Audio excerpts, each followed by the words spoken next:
Class 9 ইতিহাস, chapter 4, চতুর্থ অধ্যায়, শিল্প বিপ্লব উপনিবেশবাদ। তোমরা সবাই মন দিয়ে শোনো, লেখো, সবাই লাইক অ্যান্ড সাবস্ক্রাইবটা অবশ্যই দিয়ে দাও। কোন ঘটনাকে কেন্দ্র করে 1914 খ্রিস্টাব্দে অস্ট্রিয়া ও সার্বিয়ার মধ্যে যুদ্ধ শুরু হয়? সেরাজেভোর হত্যাকাণ্ড। সুয়েজ খাল খনন করে ফ্রান্স। কঙ্গো ফ্রি স্টেট গঠন করে বেলজিয়াম। হবসনের সাম্রাজ্যবাদ একটি সমীক্ষা গ্রন্থটি প্রকাশিত হয় 1902 খ্রিস্টাব্দে। সর্বহারার একনায়কতন্ত্র প্রতিষ্ঠার কথা বলেছেন কার্ল মার্কস। সমাজতন্ত্রবাদ কথাটি সর্বপ্রথম প্রচলন করেন রবার্ট আউয়েন। জার্মানি জোলভেরাইন গড়ে উঠেছিল 1834 খ্রিস্টাব্দে। 19 শতকে অন্ধকারাচ্ছন্ন মহাদেশ নামে যে দেশটি পরিচিত ছিল তা আফ্রিকা। ফ্রান্সের রেলপথ নির্মাণের ক্ষেত্রে প্রথম যে সম্রাট বিশেষ ভূমিকা গ্রহণ করেন তিনি হলেন তৃতীয় নেপোলিয়ান। দ্বিতীয় বলকান যুদ্ধ হয়েছিল 1912 খ্রিস্টাব্দে।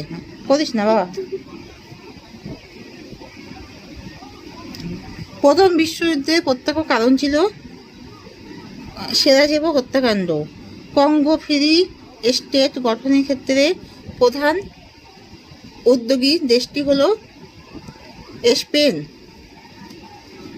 ওয়েল্ড পলিটিক নীতি গ্রহণ করেছিলেন কাইজার দ্বিতীয় উইলিয়াম। শিল্প বিপ্লব কথাটি ওইটা দেখো। শিল্প বিপ্লব কথাটি সর্বপ্রথম ব্যবহার করেন অগাস্ট বোলঙ্কি। ইংল্যান্ডে শ্রমিকদের ট্রেড ইউনিয়ন গঠনের অধিকার স্বীকৃত হয় 1871 খ্রিস্টাব্দে। শ্রমিক সহ ইংল্যান্ডে অধিকাংশ মানুষ ভোটাধিকার লাভ করে 1867 খ্রিস্টাব্দে। জাতীয় কর্মশালা বা ন্যাশনাল ওয়ার্কশপ প্রতিষ্ঠিত হয় ফ্রান্সে। ব্রিটিশ সমাজতন্ত্রবাদের জনক হলেন রবার্ট ওয়েন। যে সন্ধির মাধ্যমে সিংহল ইংল্যান্ডে অধীনস্থ হয়েছিল তা অ্যামিয়েন্স সন্ধি। নাটাল ব্রিটিশ উপনিবেশভুক্ত হয়েছিল 1842 খ্রিস্টাব্দে। ভারতবর্ষ কাদের উপনিবেশ ছিল? ইংল্যান্ড। কে স্পিনিং জেনি আবিষ্কার করেছিলেন? হারগ্রিভস। প্রথম বিশ্বযুদ্ধের সূচনা কবে হয়েছিল? 1914 খ্রিস্টাব্দে। সুয়েজ খাল কবে চালু হয়েছিল? 1869 খ্রিস্টাব্দে। ডাচ ক্যাপিটাল গ্রন্থটি কার রচনা? Karl Marx. ইংল্যান্ডের একটি গুরুত্বপূর্ণ শিল্প শহরের নাম কি? হ্যাম্পশায়ার। ত্রিশক্তি চুক্তি কবে কাদের মধ্যে হয়েছিল? 1882 খ্রিস্টাব্দে জার্মান, ইটালি, অস্ট্রিয়ার মধ্যে।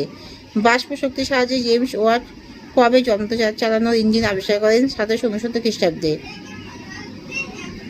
ক্রিটিক অফ পলিটিক্যাল ইকোনমি গ্রন্থটি কার লেখা? কার্ল মার্কসের লেখা। কে জার্মানিতে